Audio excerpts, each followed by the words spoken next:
So we had opened a parenthesis on the last video in order to speak about this concept of the music of the spheres that I found so intriguing and so interesting. And it's a parenthesis because it's not really part of the research that goes into my dissertation. I wish I could have put it in, but I could find no good excuse to do so. But it's still it's such a compelling and interesting concept that with such a long-lasting history that I found it a shame that I couldn't talk about it some way. So that's why I opened that parenthesis in that last video. And what better way to close that parenthesis now than to talk about a little bit about a couple of things that stem out of that whole music of the spheres subject, and also about the very meaning of the word parenthesis, because in our modern mind the parenthesis is basically a punctuation sign, and it's like shaped like this or shaped like a square and funny shapes. But before the invention of punctuation and even of writing, parentheses, the Greek word parenthesis, it's actually a rhetorical term, which means to insert an explanatory or qualifying either word or clause or sentence within a passage.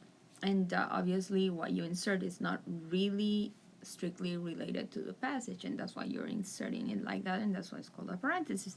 And what characterizes this kind of insertion is that if you take it out, it can stand alone as a meaningful unit.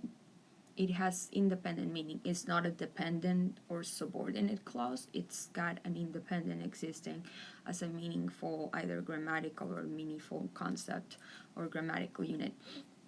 So that's what a parenthesis is. And to close the parentheses that I opened with the music of the spheres, I wanted to go back to what we mentioned about Aristotle being against this whole concept of, the reason we don't hear the music of the spheres is because it was sounding before we were born. And Aristotle was saying, well, that's not true. We just simply don't hear it because it doesn't exist. Well, it turns out that there is something, and it's not really music, but there exists a phenomenon, an astronomical phenomenon between celestial bodies that is similar to those ratios that we had seen that the Pythagoreans originally, and then afterwards the Greeks thought underlied the relationships between the planets, those that 2 to 1, 3 to 2, etc. And this phenomenon is called orbital resonance. And orbital resonance is a phenomenon where the orbiting bodies exert gravitational influence on each other, and it's periodic and regular.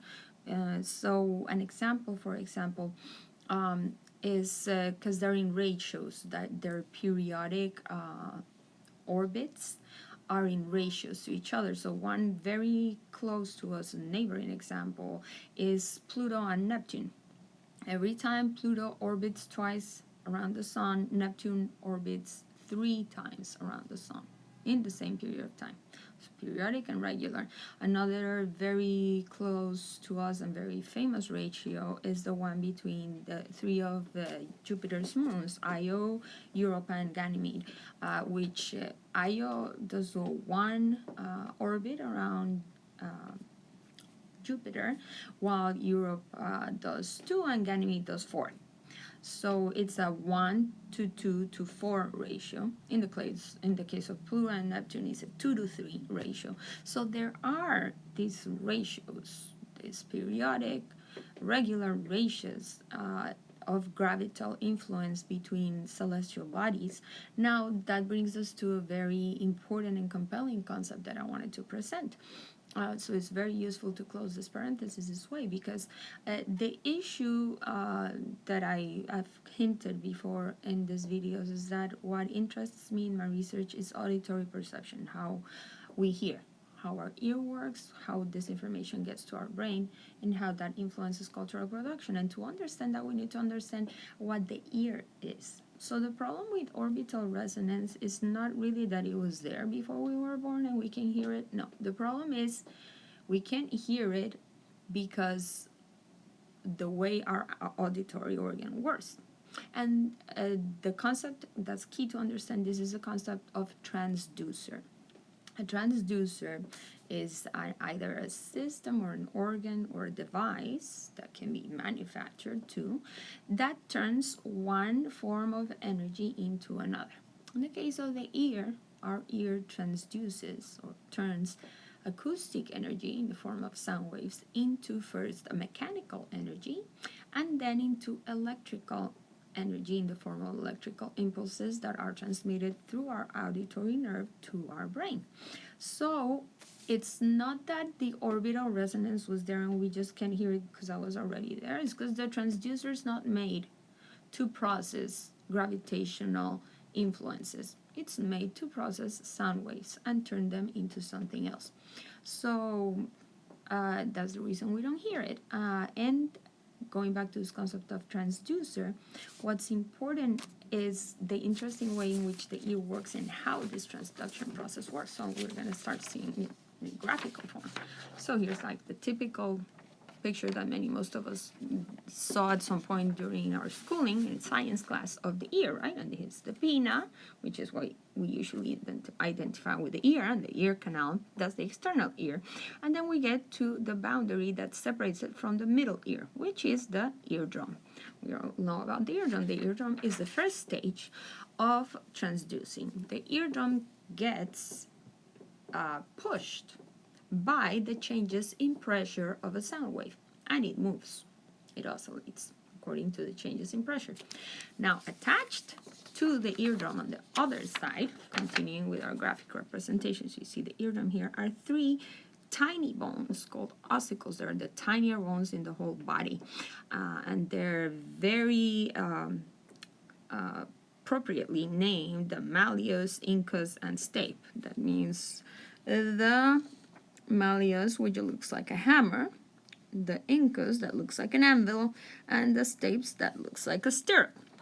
So the malleus is attached to the eardrum, and then on the other side to the incus, and then to the stapes. So when the eardrum starts moving, it makes the three ossicles vibrate too, and that's mechanical energy. It has transduced acoustic energy into mechanical energy. Now, if you observe at the end, the stapes is attached to this other part, which is the beginning of the internal ear, and that is called the oval window. You can see it a little bit better here. So the oval window, the stapes attached to it, so this vibration that comes from the eardrum is transmitted through the ossicles, and that makes the oval window move also. Now, there's something very interesting that happens here, though. If you notice, the eardrum is much bigger than the oval window. So there's a concentration of energy in a more like focused and smaller area, and there's an amplification. The ossicles are amplifying the signal. So by the time the vibration gets from here to here, it's 50% more powerful than it was when it was perceived by the eardrum. And when it touches the oval window is the beginning of the internal ear, as I mentioned. And the internal ear, going back to this, this whole thing is called the labyrinth for obvious reasons. This part here is the vestibular system that controls our ability to balance, and part of the reason that we can walk, but nothing to do with hearing that we know of. This one, the coil-shaped one that looks like a snail, is called the cochlea. And that's where the next step of transducing happens, because the oval window is the external part of the cochlea. When the oval window moves, the cochlea, this is a transversal cut, so you can see it, is filled out with liquid. This is 3 different passages or canals filled with liquid.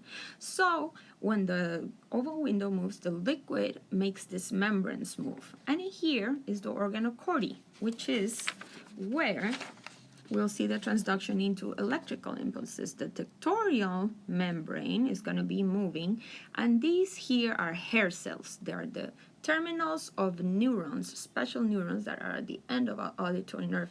So they have little hairs, physically hairs. And when these hairs move, they generate chemical reactions in the axons of the neurons.